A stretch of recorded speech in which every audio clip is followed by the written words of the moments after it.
হাসিনা কেন নিয়ে গেছে কথা ভাই? বলতো। তো শেখ হাসিনা কেন গেছে? শেখ হাসিনা কেন গেছে শ্বশুর বাড়ি?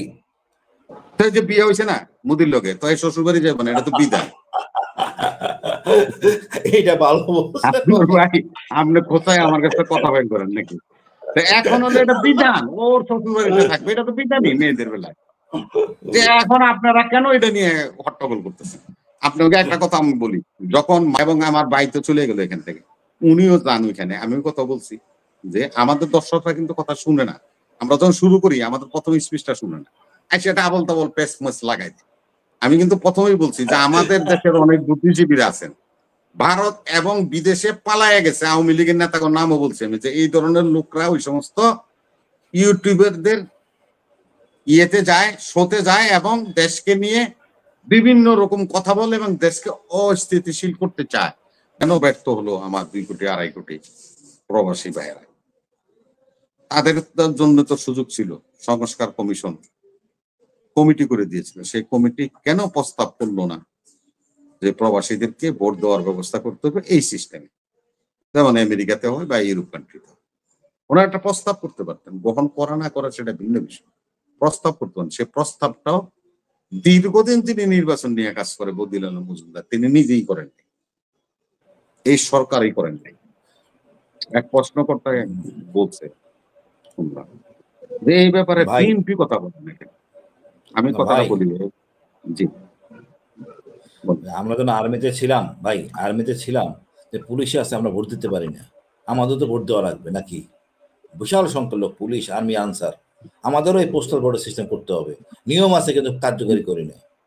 এই যে এটা একটু আসতেন, আমি আপনাকে বলি আমাদের বাহিনীগুলির টেন্ডার বোর্ড দেওয়ার বিধান আছে। আমাদের পুলিং অফিসার, প্রিসাইডিং অফিসার যারা ভোটের দিন ভোট কেন্দ্রে থাকে, ওনাদেরও কিন্তু পোস্টাল ভোট দেওয়ার কিন্তু বিধান আছে। বাহিনীগুলির পোস্টাল ভোট দেওয়ার কিন্তু আমাদের এই যে পিআরে কিন্তু এটা ব্যবস্থা আছে নির্বাচন কমিশনে। কিন্তু আমাদের যে সিস্টেম ইচ্ছা করে নেয় না, কেন নেয় না? এটা তাদের ব্যর্থতা। কারণ হলো রিটার্নিং কর্মকর্তা হলো আপনার এই জেলা প্রশাসক, জেলা প্রশাসক সাহেবের যে শেষ পর্যায়ে জেলা প্রশাসকের লোকজনরাই কিন্তু, জনবলরাই কিন্তু পুলিং এজেন্ট প্রিসাইডিং অফিসার হয়, প্রিসাইডিং অফিসার পুলিং অফিসার হয়। এবং সেনাবাহিনী কিন্তু তখন রিটার্নিং কর্মকর্তা মানে জেলা প্রশাসকের আন্ডারে থাকে, পুলিশ ওনার আন্ডারে থাকে। তো উনি 2 দিন আগে বা 3 দিন আগে সবাই ডাইকা ব্যালট পেপার দিয়ে ভোটটা কেন নেয় না? পোস্টাল ভোটের ব্যবস্থা তো আমাদের আছে, কিন্তু নেয় না। এখন কথা হলো যে এই যে আপনার পোস্টাল ভোটের ব্যবস্থাটা ছিল মনির ভাই, এই বদিউল আলম মজুমদারের যে আমরা নির্বাচন কমিশন সংস্কার করতে বললাম, উনি একবারও তো এক কলমতো লিখলো না যে যে নির্বাচনের সাথে যারা সম্পৃক্ত অফিসাররা কাজ করবে তারা কিভাবে ভোট দিবে। ওই পোস্টাল ব্যালটে ভোট দিবে। নির্বাচনে বাহিনীগুলি কাজ করবে, তারা ভোট কিভাবে দিবে? তারা ওই পোস্টাল ব্যালটের মধ্যে ভোট দিবে। অতএব এই পোস্টাল ব্যালটের যে আইনটা আছে সেটাকে কার্যকরী করা, সেই কথা হলো এখানে ফাঁক কত জায়গায় দেখেন, যার কারণে তো আজকের এই অবস্থাটা সৃষ্টি হয়েছে। শুনুন, আপনারা যে কথা আজকে বলছেন আগস্ট মাস নিয়ে, আমাদের একটা প্রখ্যাত গায়িকা আছে, নাম জানেন কিনা? অনেকে জানেন, অনেকে হয়তো নাম জানতে পারেন, মিতালি মুখার্জি। ওনার একটা বিখ্যাত গান আছে, রেল লাইন চলে সমান্তরাল। মিতালি মুখার্জি বিয়ে করতে ভারতের একজন বিখ্যাত গজল গায়ক জগৎজিৎ সিংকে। ওনার বিয়ার পরে উনি ইন্ডিয়াতে থাকে, এখনো থাকেন।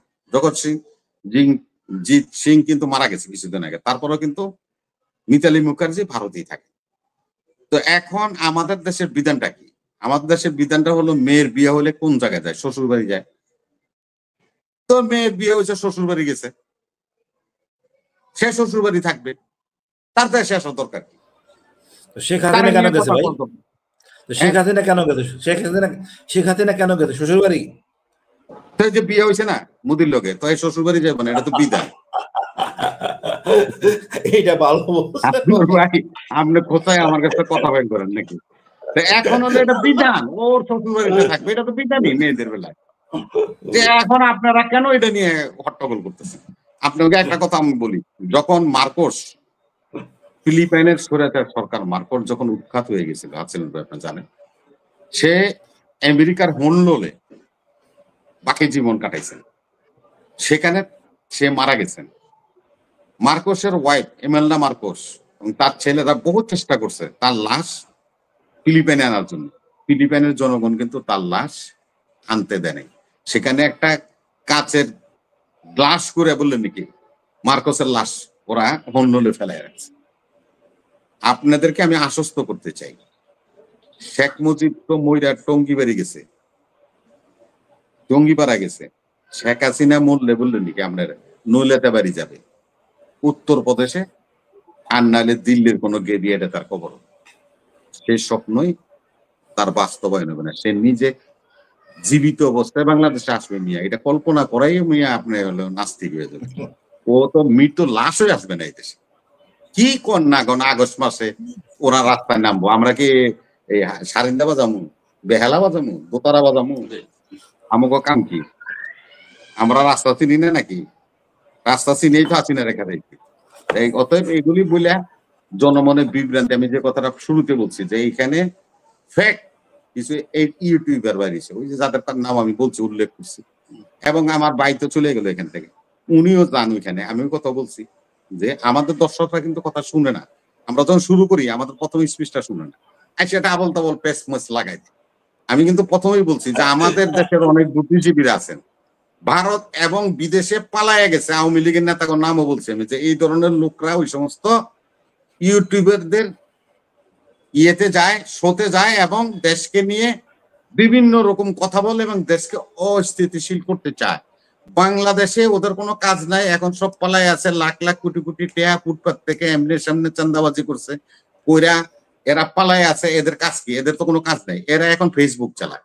দেখবেন লক্ষ লক্ষ আওয়ামী লীগের আপনার আইডি আছে, তারা এই সমস্ত আইডি ব্যবহার করতেছে এবং সরকারকে, দেশকে, জাতিকে দলে দলে বিভাজন, জনজনের বিভাজন, আত্মীয় বিভাজন এগুলো সৃষ্টি করার জন্য তারা এগুলো ইউজ করতেছে।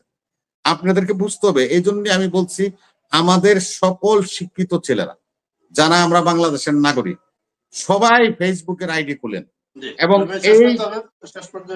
এই সমস্ত লোকদের বিরুদ্ধে আপনারা সোচ্চার হন, এই সমস্ত চ্যানেলের বিরুদ্ধে সোচ্চার হন।